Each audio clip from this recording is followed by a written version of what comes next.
waggaashan qulqulluu jechuudha. Waggaashan qulqulluu erga wajjiniin turani booda cidhaaf wal qopheessanii ka'anii qoyi yeroo haa fudhannu osoo inni jedhe maaltu sitti dhaga'ama? Yeroo haa fudhannu xinnoo ishii yeroo haa fudhannu osoo inni jedhe maaltu sitti dhaga'ama? Maal gochuuf jettanii si yaaddu? Achii yeroo haa fudhannu jedhee kee immoo hiriyaadhuma isaa jechuudha.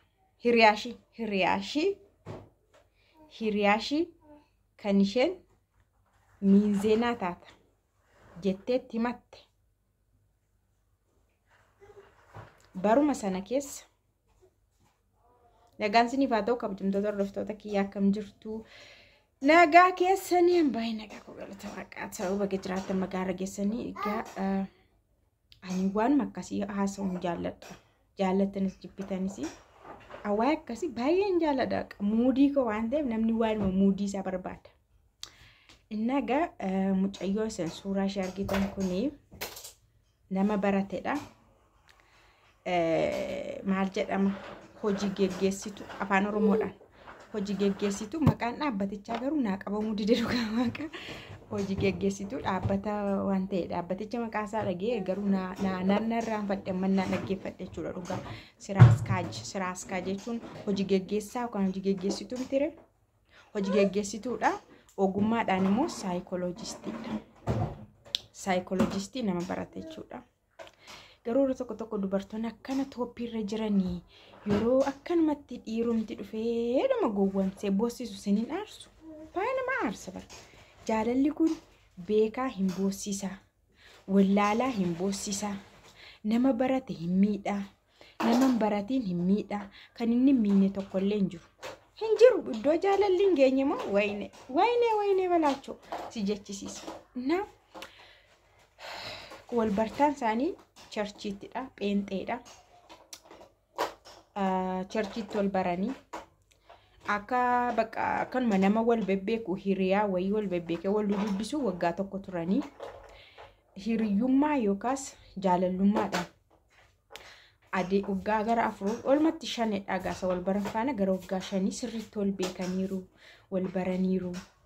Bakka waan hundumaa wal jechuun wal fi'ii bakka namni baay'ee kanarraa kan hubatamu nama beektee ittiin baatu. Nama beektee abadan sawma mana qabruma maqabree nama kadhamanan gaafa awwaalan kan jedhamu wayi jira.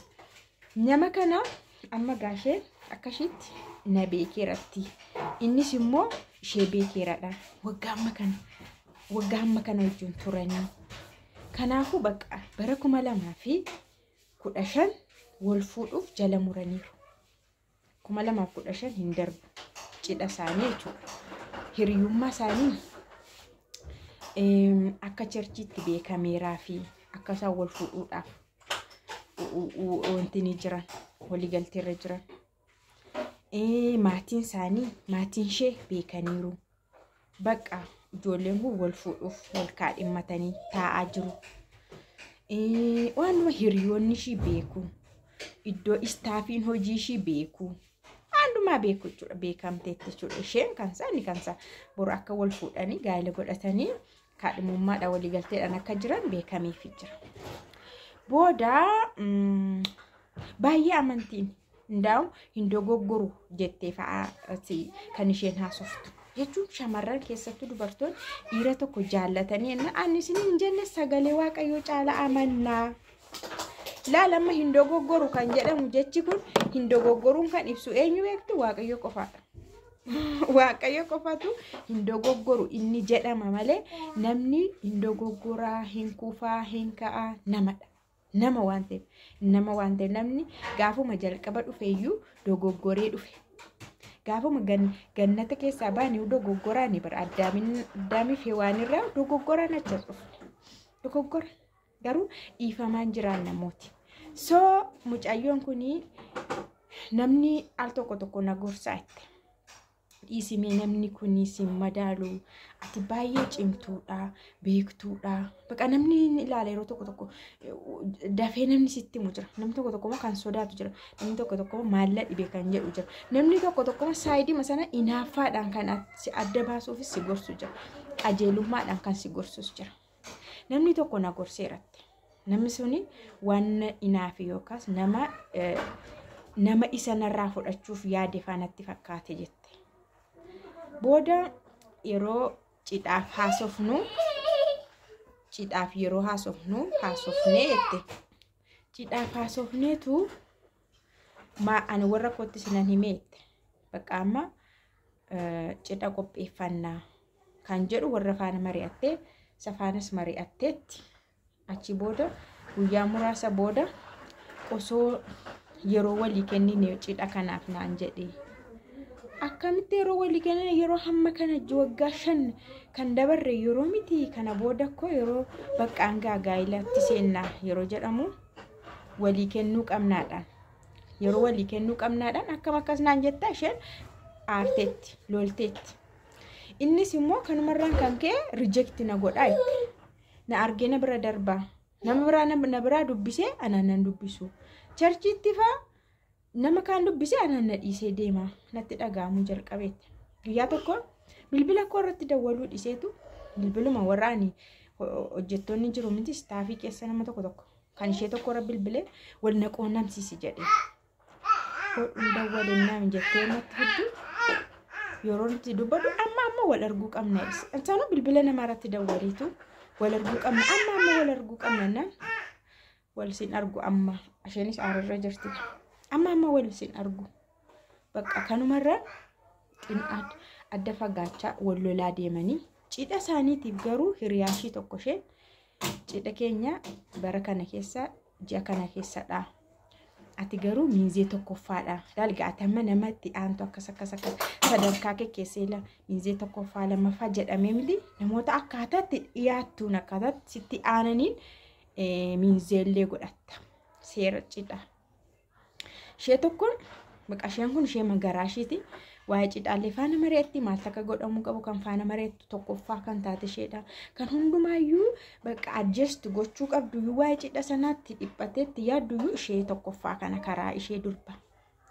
ishee faana akkana walii dubbataniiru edaanni achaa siqu kan jedhe miinzee tokkoffaa sana fuudhuudhaaf balaan jettaniire mucaan keessanii asii qawxii keessa jirti dubbiin achaa siqumaa jedhamedha lolli ta'e reject godhamte cuccufeera booda maraatti hin boossi warra shii haadha shii obboloota shii maayachuudha jetti ituma kana jedhanii adda galanii rugaa xiqqoo tutturan Facebook irra miidiyaa irratti argeette hiri ishu mucayyoo isheen cidha kootiif miinzee naa taata jedhu jilbeenfatee qubeellaa godhee fi miidiyaa irratti argee hoon jedhee kanammaa inni hin godhuun jedhee tuman ilaaloo jechuudha kana inni hin godhu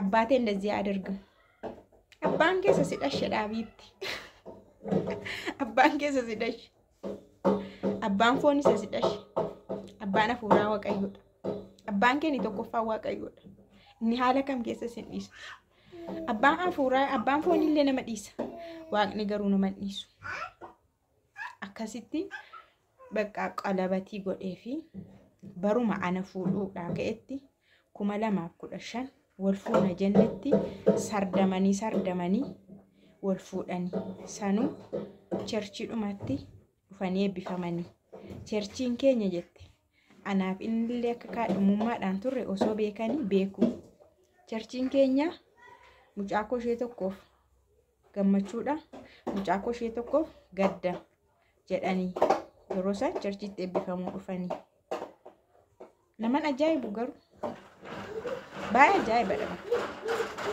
na sasardamanii dhuma baruma 2015 yerootti ana fuudhuudhaaf wajjin karoorsinee kaanii achaa siqutti yaanna jedhe sanatti ishee fuudhee